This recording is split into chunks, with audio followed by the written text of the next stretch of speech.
So just at the end of 2013, we've got this whole new film with a completely different story about this black guy who was captured, sold into slavery.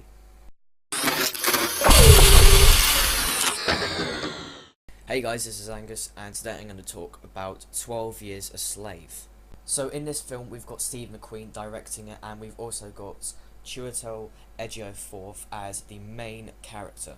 Now, before I watched this film, I didn't really know anyone in this film, but I did certainly have high expectations. One of the first things I noticed straight away was the directing and the cinematography. Now, as I said, I've never really heard of Steve McQueen, but I think he did a really good job.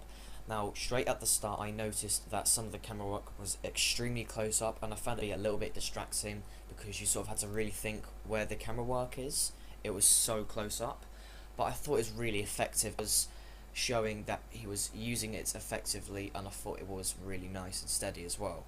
He definitely deserves to get credits for this film because he has been nominated for a Golden Globe for cinematography and directing, and also for the BAFTAs, including cinematography and directing, so he has definitely done extremely well for this film. Probably the best thing out of this whole film definitely has to be the acting. I don't think I've ever seen a film where the acting out of the whole cast has been so good. Usually I find that there is one or two characters that have let their performance down, but I certainly did not find any single performance that let any of the film down, and that is why I think the acting in this film was extremely good, including the main actors and supporting role.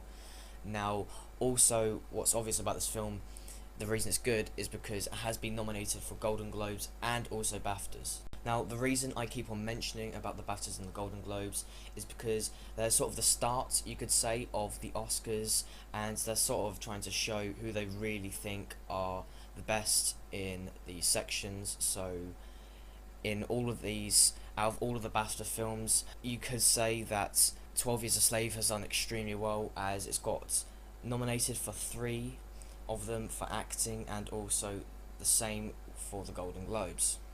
Another thing I absolutely loved about this film was the music. Now, of course, I do say a lot of stuff about the music generally in most films, but I thought it really did stand out in this film. It was really well timed, and it was completely appropriate. I thought it suited it really well. Now, when I started hearing the music, I thought this is definitely Hans Zimmer, Hans Zimmer, Hans Zimmer. I kept on repeating it in my head. As soon as the credits started rolling, music by Hans Zimmer, I definitely knew it was him, and I really think he's going to do well for this film. And again, believe it or not, he's been nominated for the BAFTAs and Golden Globes. Also, another thing that's really obvious about this film is the story is excellent, as it's based on a true man who went through so much brutal punishment, and the way they show that really is effective. Now, of course, because this is based in the 1800s, there is a lot of whipping and severe punishments, and when I saw this, I actually had to look away at sometimes. It was so brutal, and it was really effective because it really does show the audience what actually happened. I definitely do not think anything in this film was exaggerated.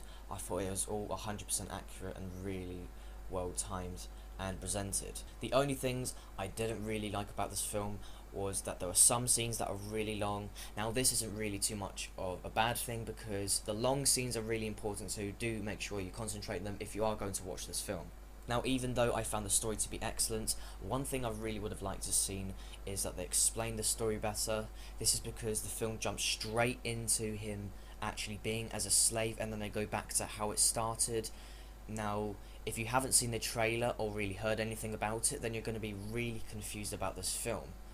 Now, I, of course, had seen the trailer before, and I had read about it before, so I did have a general idea of the story.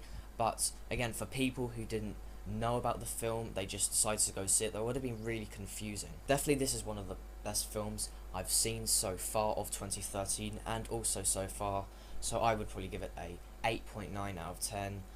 Wouldn't give it a 9 because of the small disappointments, but those disappointments don't really matter because they are part of the film, and you could say they're actually quite good because that is how it was in, you could say, Steve McQueen's eyes, and that was how the directing was meant to be.